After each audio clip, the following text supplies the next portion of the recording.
ہوگا کتوں بننا. پھر میں انہوں یہ بھی نوٹ کرایا کہ میں اسلام آباد گیا, راوٹ پنی تو ڈاکٹر بشیر صاحب میرے دوست کہنے لگے حضرت پیر میرا علی شاہ رحمۃ اللہ علیہ قبر زیارت کرنی چاہیے. مرزا غلام احمد کے مقابلے چ بڑا جہاد کیتا, بہت اعلیٰ کتاباں لکھیں. تو پیر صاحب کے اتنے جی چھت پئی سی اس تے اشعار فارسی دے لکھے سی. یہ مسئلہ توحید کردہ بندہ ہی ہے, مگر کردہ کہ اسباب نہ سامان کن دیتا جنا کر دے. ہیت کسے بخیشتن رہنا ربت بسوبے.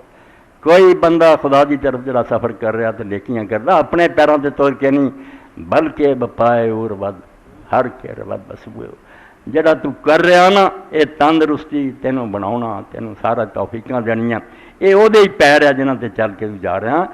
اس تو یہ نہ کہ بھی میں کیتا کہ وہ رحمت تے مزہ نہ کیتا. اور اس تو سورہ فاتحہ جب اللہ نے تقدیر حل کی پہلا آخیا یا کہ نعبد کہ ہم تیری بات کریں, دسیا تو کرنا ضرور, یہ نہ کہہ کہ بے جان ہے اور جویں مرضی رب ہلائی پھردا تینوں تو کرنا.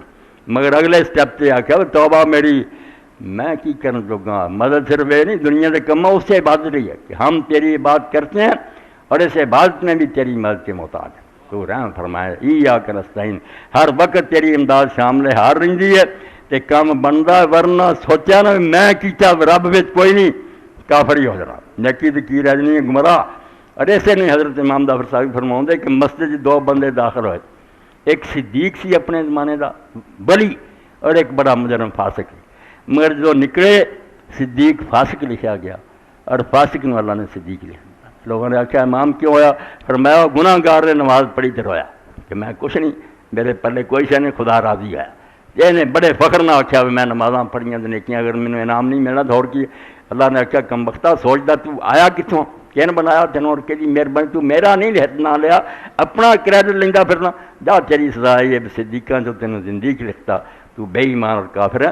اس تو اللہ توفیق دے تے رب دے سامنے جو کرو یہ اللہ تعالیٰ تیرا فضل و کرم اور مہربانی. ماشاء اللہ کانا ان شاء اللہ تو چاہیا تو ہو گیا, نہ چاہوں تو بیمار کر دیندا فالج کر دیندا وچے رہ جاندے سارے منصوبے.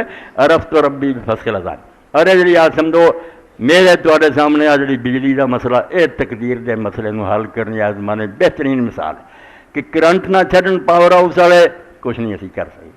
کرنٹ آ رہا تو بٹن جڑا یہ تاں ٹھاں کرنا ساڈے واسطے, پکھا چلا رہی ہے بند اینا اختیار, مگر کرنٹ آنا ضروری. کرنٹ ادھر ہے اللہ کہ اللہ تندرستی دے طاقت دے عقل سمجھ یہ انہیں دینی ہے. اس تو بعد پھر انہوں ورتنا یہ بندے دے واسطے ہے, یہ جی فعل مختار ہے, یہ حساب میں نے دینا. مگر کسی لیے کرنٹ ہی روک دے, کسی نے پاگل کر دے, کسی نے پھر وہ حساب بھی بند ہو جاتا, مگر وہ کر کچھ نہیں پھر بچارا سکتا. وآخر دعوانا الحمدللہ رب العالمین وصلی اللہ تعالی علی خیر خلقہ سیدنا مولانا محمد علیہ وصحبہ اجمعین.